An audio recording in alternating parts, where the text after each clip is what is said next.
Monkey pox virus spread हो रहा है, इसके रिगार्डिंग कई देशों ने अलर्ट जारी किए हैं। 1958 डेनमार्क की एक रिसर्च लैब मंकी में पहली बार डिटेक्ट हुआ, वहीं से नाम में ऐड हुआ मंकी।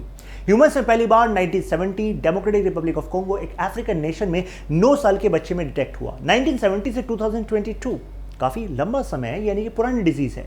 तो आज अलर्ट क्यों?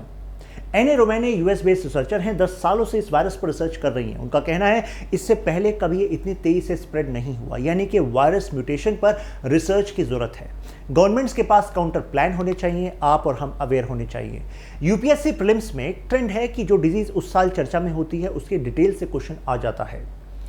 आप में से कुछ लोग सुनना चाह रहे होंगे, सर ये बता दीजिए कि कोविड-19 से ज़्यादा खतरनाक है कि कम है। अभी आपको पता लग जाएगा।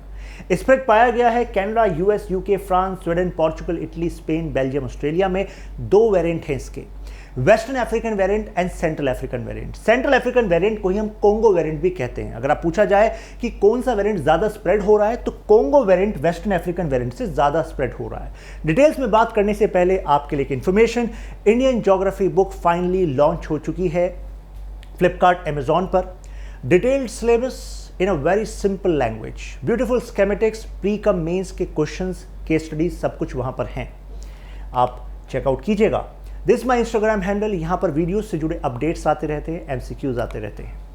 Central African and western African countries में आमतौर पर यह डिजीज पाई जाती रही है। यहां पर 3 बातों पर ध्यान देना है। पहला है वायरल जूनोटिक डिजीज है, यानी एनिमल से ह्यूमंस में स्प्रेड हो सकती है, ह्यूमन से एनिमल्स में स्प्रेड हो सकती है। स्मॉल पॉक्स जैसे सिम्टम्स है, जैसे बॉडी पर रैशेस का आना, हल्का fever, body pain, low energy. Clinically less severe है, इसका मतलब होता है कि लो फैटिलिटी रेशियो है। मतलब क्या हुआ, टोटल जितने लोगों को डिजीज होती है उसमें से कितने परसेंट लोगों की डेथ होती है। कुछ रिपोर्ट्स कह रही हैं 3%, कुछ कह रही हैं 6%।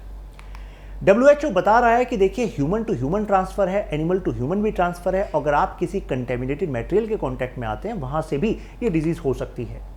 अभी आपको बताया था Congo and West African 2 variant है। ध्यान रखिएगा जो कोंगो वेरिएंट है वो ज्यादा सीवियर भी है और ज्यादा ट्रांसमिसिबल भी है।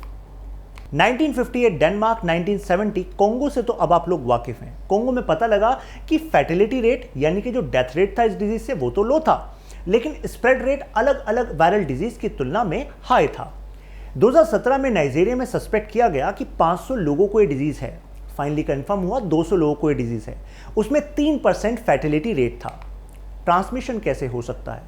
अगर कोई इन्फेक्टेड एनिमल है और उसके मीट को इनएडिक्वेटली कुक किया जाए या उसके अदर एनिमल प्रोडक्ट्स आपके कॉन्टैक्ट में आए तो ये रीजन हो सकता है।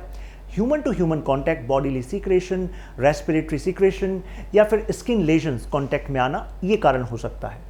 सिम्टम्स क्या हैं? यहाँ पर 2 वर्ड आपको ध्यान रखने होंगे। एक है इंक्यूबेशन पीरियड, यानी कि अभी वो वायरस आपकी बॉडी में कॉन्टैक्ट में आया है, ठीक है, लेकिन अभी वो सिम्टम्स नहीं दिखने शुरू हुए हैं, तो ऐसे में आपके 6 से 13 दिन के बीच में ये होता है।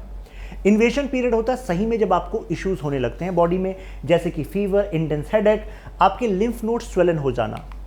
हमारी बॉडी में लिम्फेटिक सिस्टम है फॉर इम्यून रिस्पॉन्स, और आप देख रहे होंगे कई पॉइंट्स पे ये लिम्फ नोड्स होती हैं, राइट। जब इन्फेक्शन से बॉडी फाइट कर रही होती है तो ये लिम्फ नोड स्वेलन हो जाती हैं। अगर बॉडी में कहीं नोड है तो इसका मतलब ये नहीं है कि कैंसर ही हो, राइट।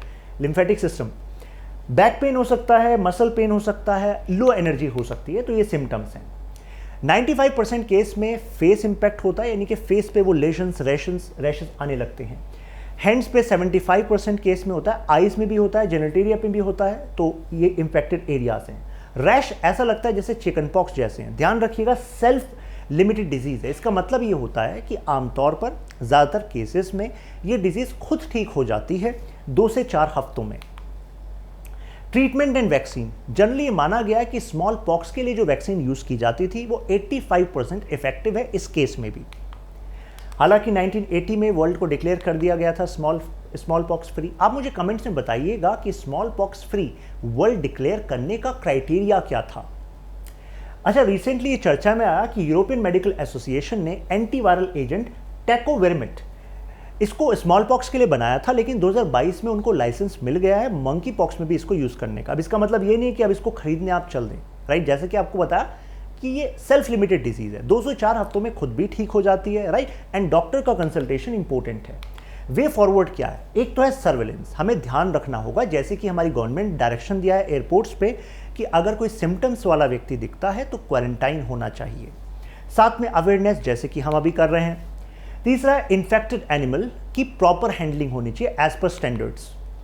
फोर्थ है रीफोकस करिए अदर डिजीज पर, जैसे कि कोविड-19 के दौरान देखा गया कि कई लोग अपनी डिजीज को लेकर हॉस्पिटलाइज नहीं हो रहे थे क्योंकि उनको टेंशन थी कि कहीं मुझे कोविड ना हो जाए, और इसकी वजह से कई लोगों को परेशानियां उठानी पड़ी, यानी कि अदर डिजीज की वजह से डेथ हुई। तो वो नहीं करना है, we need to refocus. I think अब आपको ये इशू क्लियर हुआ होगा। फिर मिलता है नेक्स्ट वीडियो में, तब तक के लिए कीप लर्निंग कीप ग्रोइंग।